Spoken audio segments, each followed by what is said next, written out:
want to thank you for joining us in the 11 Breaking News Center this afternoon. I'm Lauren Watson, your digital anchor here at KKTV 11 News. I'm here with Steve Carleton, Chief Clinical Officer at Porch Health and Front Range Clinic. And today, Steve, I know you wanted to talk a little bit about substance use in the holidays as we come up on that season. Yeah, that's right. We're in that time of year with Thanksgiving and Christmas and spending lots of time with family, lots of travel. Things are busy at work. It can start to snowball pretty quick. Why does substance use seem more prevalent over the holidays? Well, it's twofold, right? It's a time for celebration, so it's a time when people are naturally getting together and celebrating and being together and having fun. And I think it's normal socially when people are having fun to indulge and drink more than you might drink and potentially use other substances more than you might. And it's also a stressful time. It's a time when your finances, your wallet gets hit a little bit more with buying presents and the travel that's involved as well. What are some signs there may be an issue that people should look out for this holiday season? Yeah, that's a great question. And so what you all should be looking out for are a few major things. So with substance use, we know that when people start to experience a loss of control over how much and how often they're using, that one of the initial signs. So people start out the night saying, "I'm only going to have one or two drinks," and right, they end up having 5 or 6, and it's impacting the next day. That can be sort of an early warning sign. You might just start to notice that people are doing more poor work, or they're not behaving or doing and acting in the same way that they normally would. They're not fulfilling their obligations and responsibilities. I think those are some early warning signs that people might be headed towards trouble. How can you address the issue with a friend or a loved one that you're concerned about? So if you're concerned about somebody, it's really important to think about how are you approaching them, right? It's not a good idea to approach people in moments of high conflict and tension, which we know is a normal part of being with family and friends around the holidays. Sometimes maybe you haven't seen that family member for a few months, and all of a sudden conflict starts to arise.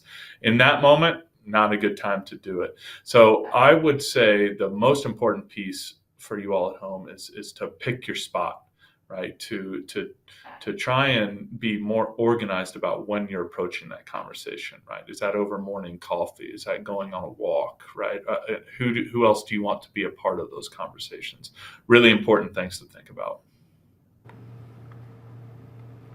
And when it comes to those conversations, what can you say, and what do you say if that person just doesn't want to talk about it? Sure.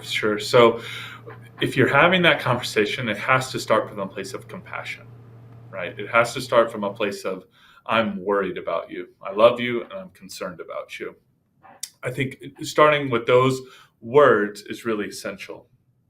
If you start from a place of sort of the harm that was caused or the problem that happened or the horrible thing that they did, it can derail that conversation pretty quick into defensiveness. And so staying future focused as well after you start with that compassionate message, right? I want you to do better. I want you to be happy. I want you to thrive in life. I want our relationship to be better. Focusing on the future rather than dredging up past and sort of things that have happened is a good way to approach those conversations. There is a time and a place to heal those wounds. Having those initial conversations, probably not the time.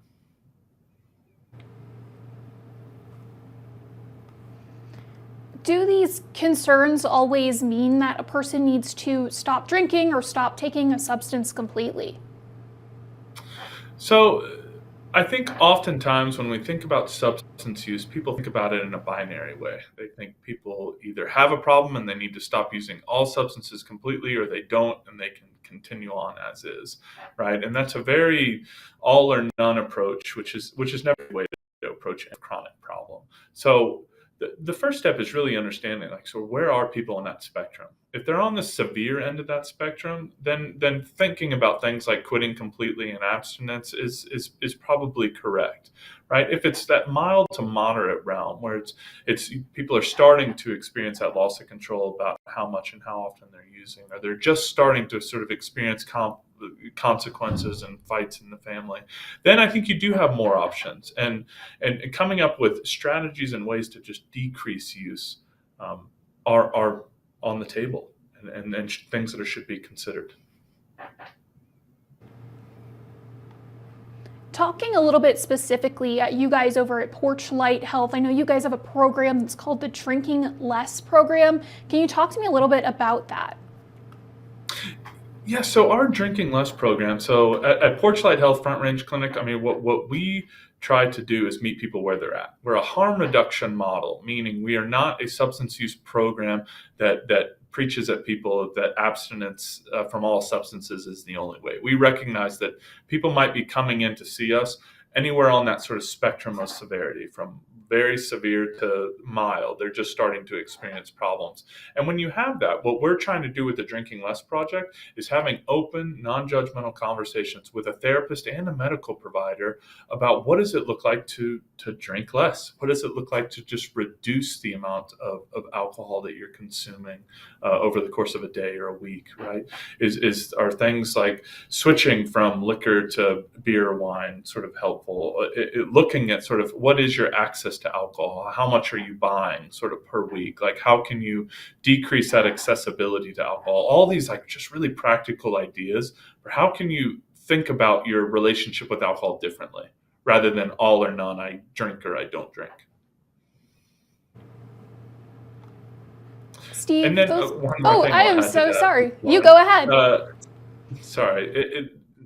The other component of that is medication for treatment, right? And so with a medical provider, there are other medication options that help reduce the cravings, and in some cases can help reduce the withdrawals and the post-acute withdrawals people experience when they stop drinking or slow down their drinking.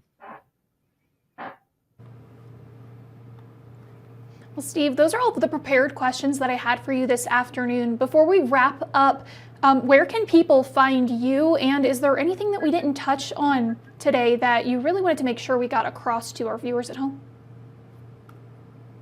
We like to be as easy to find as possible, so I think visiting us online at www.porchlighthealth.com is a great place to start. We also, if you want to call and schedule an appointment with a medical provider or a therapist, 1-866-MATSTAT, MATSTAT is a good place to begin. And yeah, I just happy holidays to everyone out there, and yeah, we're here if you need us.